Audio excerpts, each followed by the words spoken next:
Hello, welcome. We are the intern ministers at Community Church of New York in Manhattan.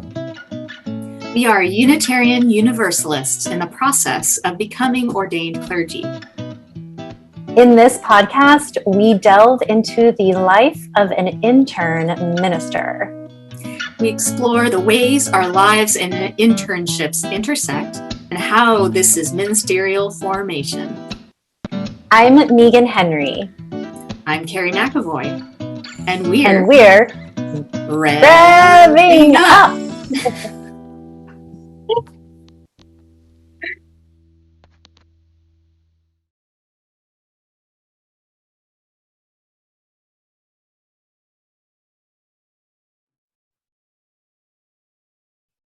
Welcome back to Rev'ing Up.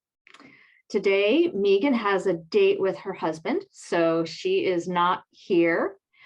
And this is a great time to introduce our first guest here on Rev'ing Up. Welcome, Verdis LeVar Robinson. He is a fellow seminarian, and I will let him introduce himself. Okay, yes. Hello, everyone. As Carrie said, my name is Verdis LeVar Robinson. I go by he, him, or they pronouns.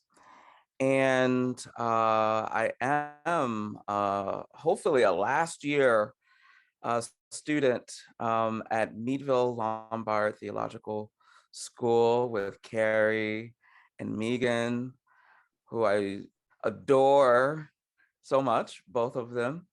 Currently I am serving as a ministerial intern at the Unitarian Church of Montpelier in Vermont. So I'm up in central Vermont, Canada. I can see Canada from my house. I really can't, but there's mountains in the way. Yeah, there are mountains in Vermont, which is really, really cool. But and I come to seminary by way of having multiple different careers before, including being a professor of history and African American studies at a community college. And you can look up my resume on Facebook or LinkedIn or something. But yeah, I'm glad to be here and glad to be a guest on this podcast show, vodcast. It's I've been a fan for a while now, since the beginning. So thanks, Verdis. So we're so glad that you're here listening and watching to this podcast. You can always email us. This is a community conversation. Our email address is podcast@ccny.org. And there's also our Facebook group, Rev'ing Up. You can access that from where you're accessing this podcast. There will be details on how to join the Facebook group. And we are also looking forward to the live event in December. So you'll be getting more information about that as these episodes go on. So I think one thing that our listeners like to hear about is why we thought being a minister was a good idea. So I'd love to hear your call story, Verdis, if you're comfortable sharing. Sure, I feel very comfortable. I have to get used to it, right? Yeah. I grew up in a Holiness Pentecostal church in Western New York, in Rochester. My father was a minister. My mother was a deaconess in the church. So they're church leaders, and they helped found this church. They founded it in a storefront in the 60s, and then purchased a big church when there goes the neighborhood. Black people start moving in the neighborhood, and there was white flight. So they took over one of the German Lutheran churches or something like that in the 70s. And then I came along, and I'm not going to tell you my whole life story, but I became a Holiness Pentecostal preacher in my 20s, and then started realizing about my sexuality, and also some of the teachings I did not quite agree with, especially those regarding what women should wear and not wear and things of that nature. So that, as well as what I was dealing with inside. So I left the ministry and I left the church, and one organization or one denomination that welcomed all of me and affirmed me was the Unitarian Universalist Church. So I became a professor and lay preacher. I was on a committee on ministry, all of that because you needed a lot of credentials in order to become a Unitarian Universalist minister. While with the Holiness Pentecostal, the African American Holiness Pentecostal, you just needed a call and have that affirmed. And that's all you needed. You didn't even need to be literate, really.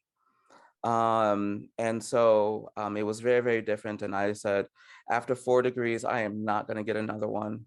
I'm good where I am. I have a good job. But that calling was still there from my Holiness Pentecostal days. Just because I was no longer in a Holiness Pentecostal church didn't mean that my ministry was no longer there. It still was. And so after all these years, now, the Red Sea has parted. And then, came in, and then I met Carrie and I met Meagan and some of our other seminarians, and then COVID hit. It's like why now? Why not 5 years ago or 10 years ago? But there's a reason for all of this, and I'm growing so much. So that's a little bit of my call story. I know now more than ever before that I'm called to parish ministry. So definitely parish ministry. So yeah.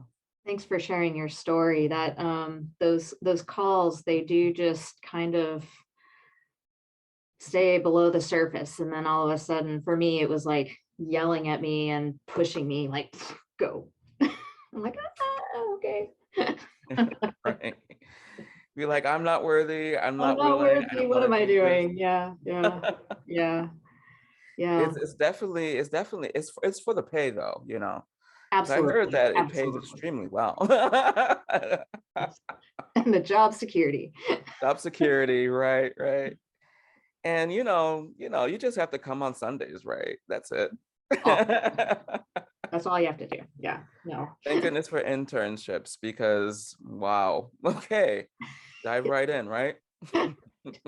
Yeah, what is it? Preacher, pastor, plumber, a lot of other P jobs that fall on a minister for sure. Yeah. Right.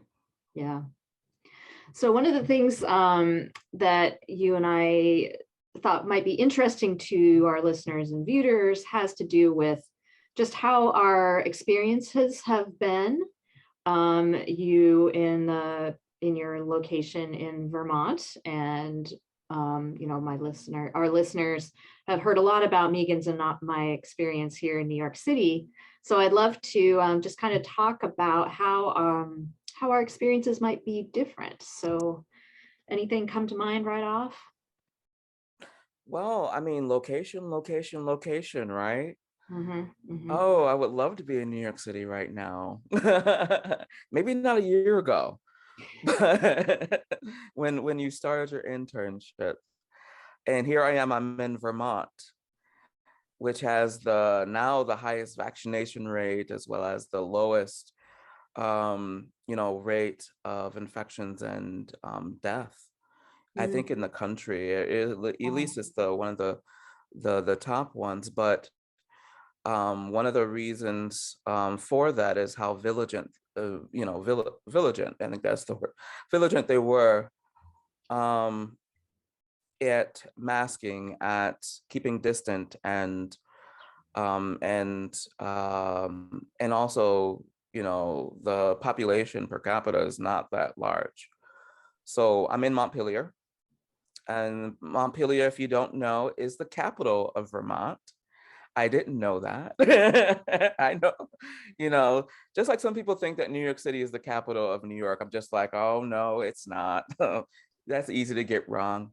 But Montpelier has about 7,000 people. I've never been in a city or even a town that small. And this congregation, the Unitarian Church of Montpelier, has one of the largest congregations in the city, which is really interesting. That is So how does interesting. that compare to where you are? So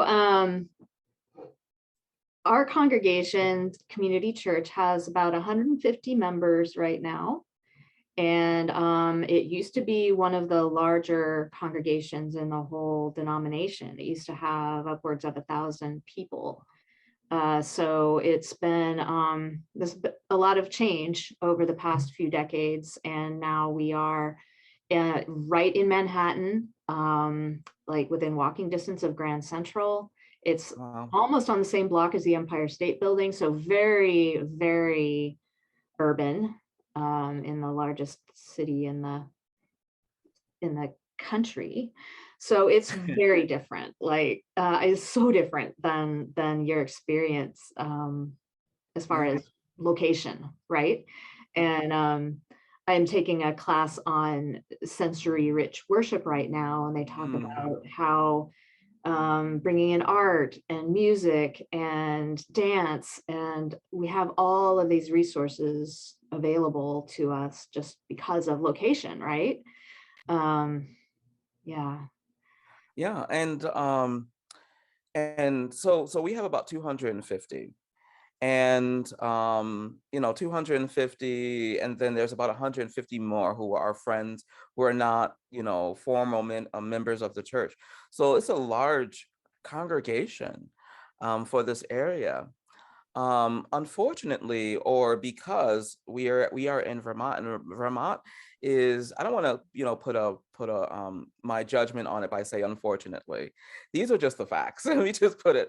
These are the facts that it's largely predominantly white. Vermont is predominantly white. I think it was at maybe in the 90s, it was like 94, 92, 94% white.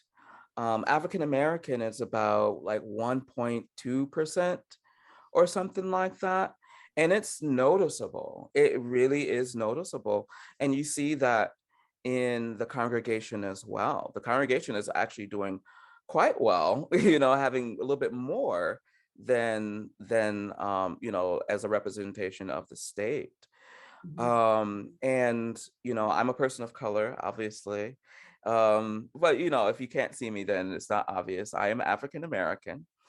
And the minister, the Reverend Joan Javier Duvall, is Filipino American. And so it's really interesting to have the two leadership position, or ministerial leadership, are people of color in a predominantly white congregation in a predominantly white state. So a lot of our sermons, a lot of the topics deal with anti-racism, remarkably. You would think that it wouldn't be an issue here if it's all white and a few Black people. No, it's here. It's here. And also not being as diverse. Some people may say, well, I'm not racist, or I don't have a racist bone in my body, and I don't have people of color who are friends or any, I don't know any. So how do you really, know there? So so there's a lot of work to be done around around acknowledging white privilege, which is abundant here, as well as what the BIPOC population of the state. They're here. They are here, and there's a large history of them being second-class citizens. And even slavery is still on the Constitution of Vermont. Oh my And so goodness. oh yes. Oh. Oh. So there's some activism about, yeah, it doesn't exist. It hasn't existed since the early 1800s, but it's still there. Right. And that's saying something. Yeah. So there's a whole question, a big movement, and it's going to be part of the electoral process, I think, next year, Wow. of which our congregation is going to get involved in that, actually. So That's amazing. Yeah, so community church has, I think, about 30% people of color in the membership, and has the church has a rich history of anti-racism, anti-oppression, peace work, as in PEACE work. And but I think the congregation still has a lot of work to do in anti-racism. We're just starting the conversation about adopting the 8th principle in our congregation, and the emphasis on the congregation has just been in other areas up until this point. So now that we've got Reverend Peggy Clark in our 3rd year, and we've made some changes that will help us focus more on the work that the congregation wants to do to align with our mission, we're able to do that work. But where we are physically located is in a very wealthy area in Manhattan.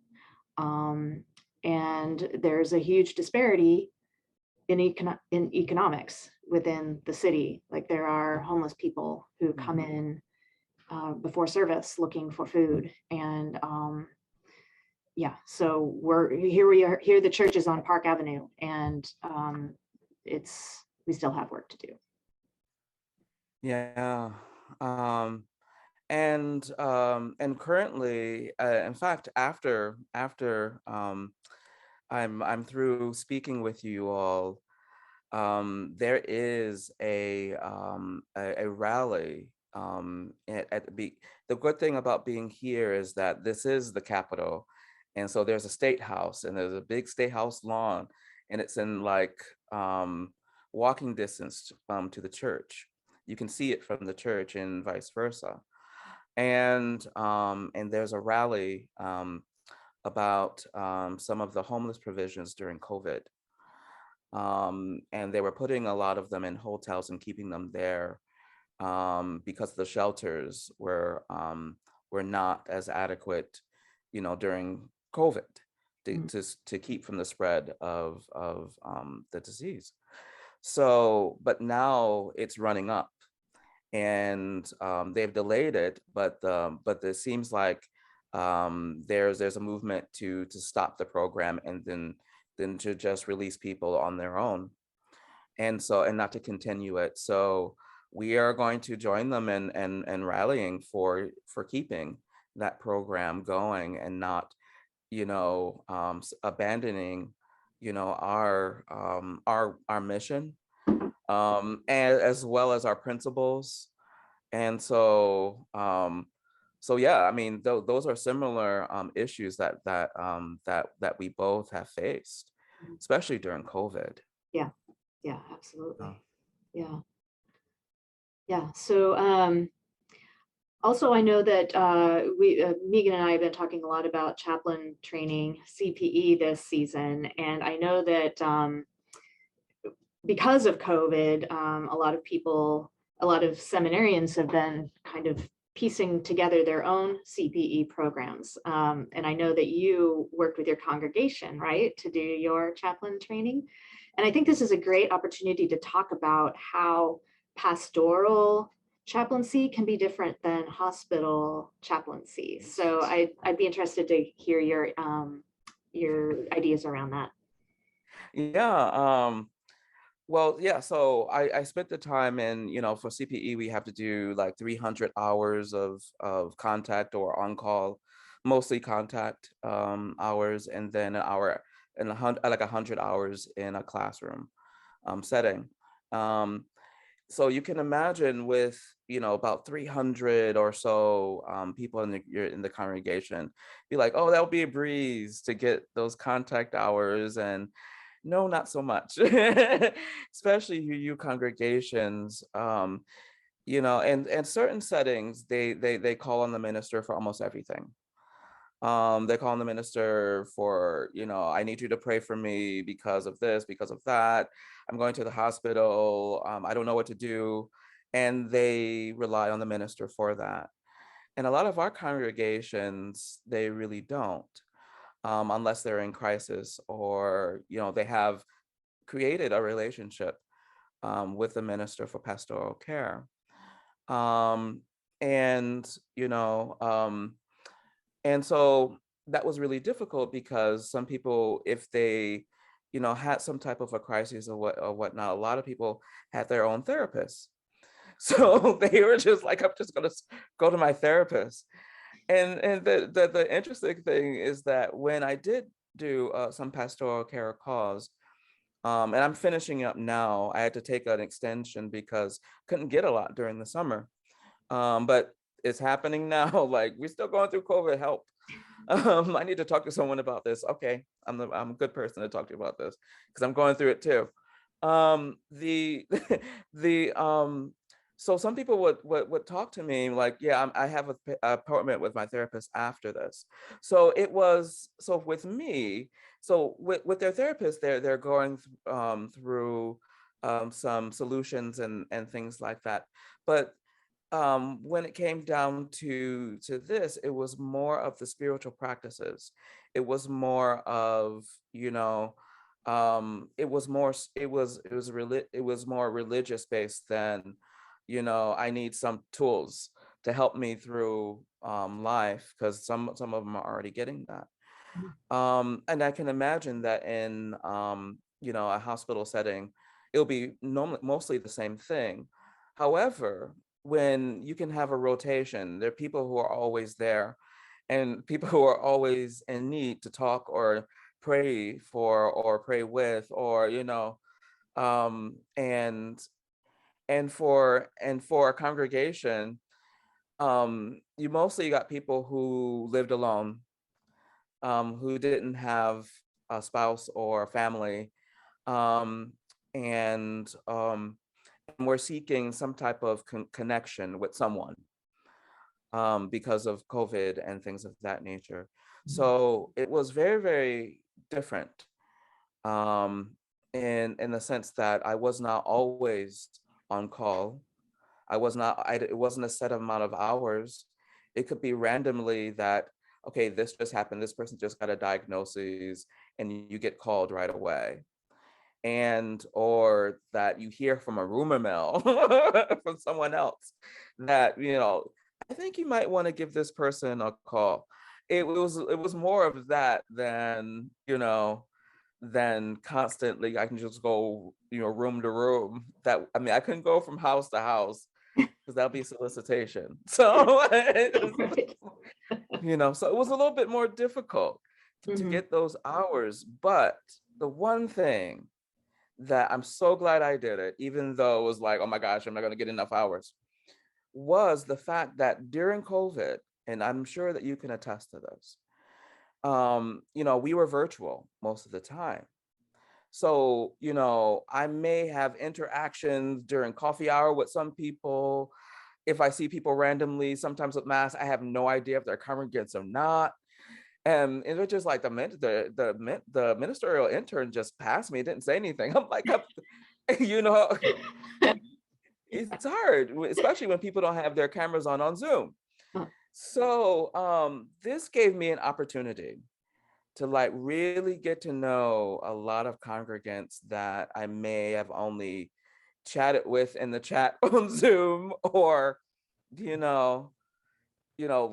waved to, or they waved to me in a grocery store and said, yay, hi, that type of thing, or I've only seen their names.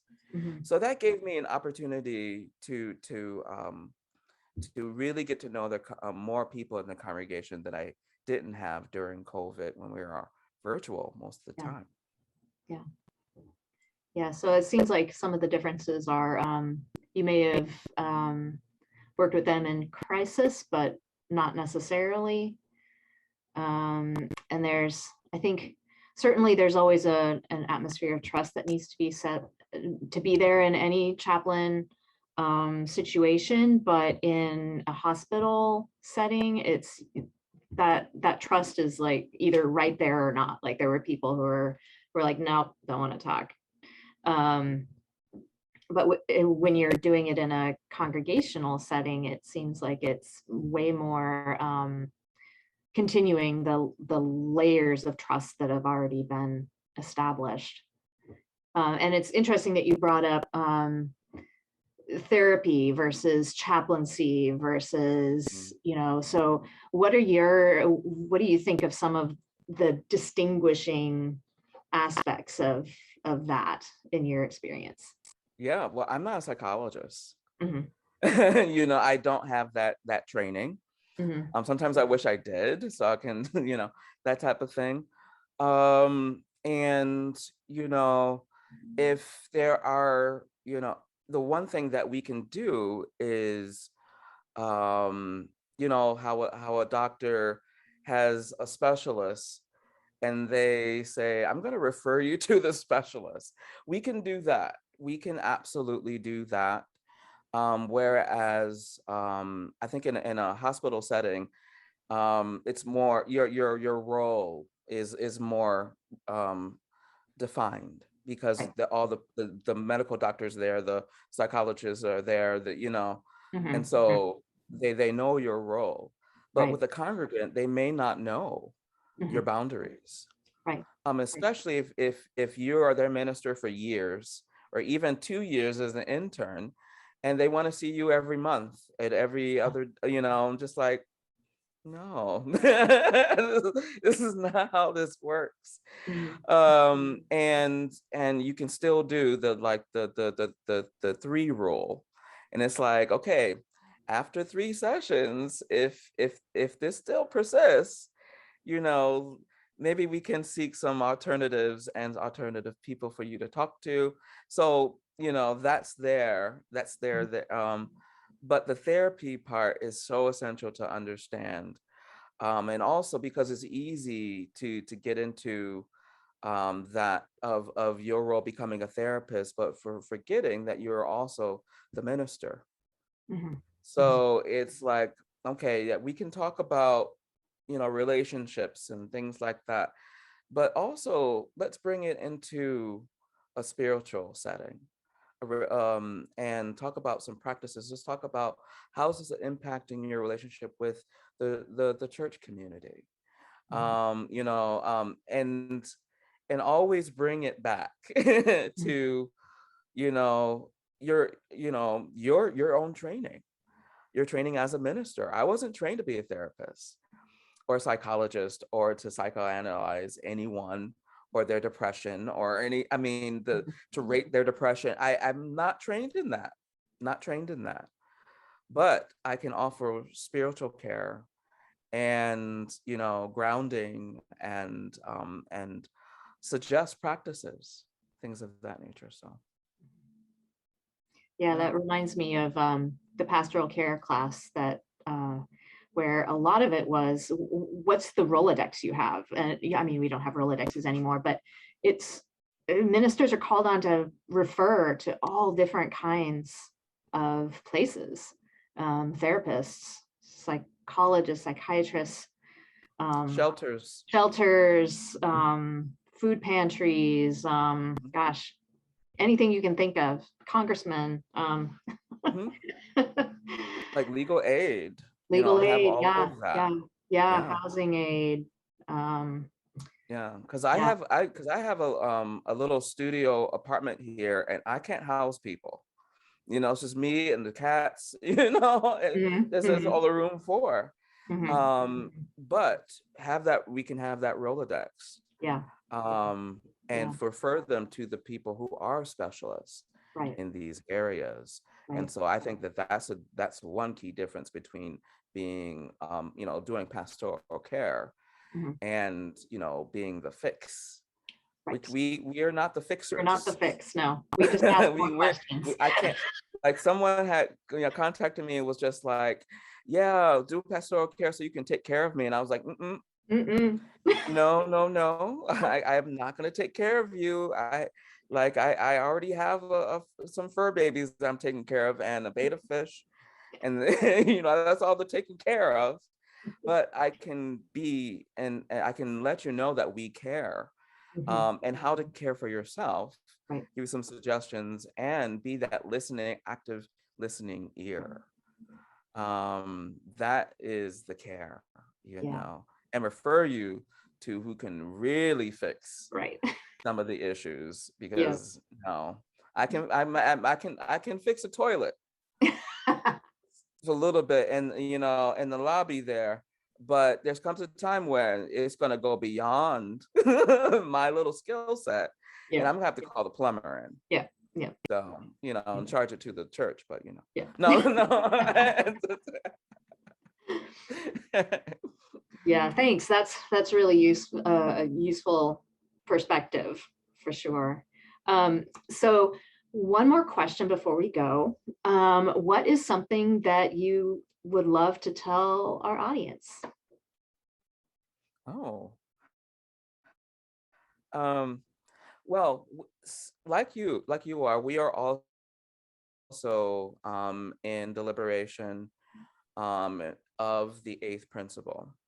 I mean, the reason why I say deliberation is because we could have easily called a vote and say, let's do this because it's the right thing to do. But we're in deliberation to really understand, if we are to adopt this, what is going to be expected of us. And it's that accountability part of it. So understanding that, and can we live with this? Can we actually be accountable for this before we say, yep, let's just do it? So it seems like you're on that road as well. And we would love to have partners in that. I can see us doing some pulpit swapping. You're on Zoom a little bit and we're on Zoom a little bit. We can come visit New York. You can come visit Vermont. Let's set that up. I think it'll be wonderful. We're going to be doing our congregational vote probably in February. So it'd be great to join in with all of you and to visit some of our siblings. That would be great. That'd be great. Yeah. Awesome. Well, thank you, Verdis, so much for being here. It's been a joy to have you here. And to the listeners and watchers, thank you for being with us, being part of our community. If you want to reach out to us, please just email us at podcast@ccny.org. Join the Facebook group and look for details about this live event that's happening in December.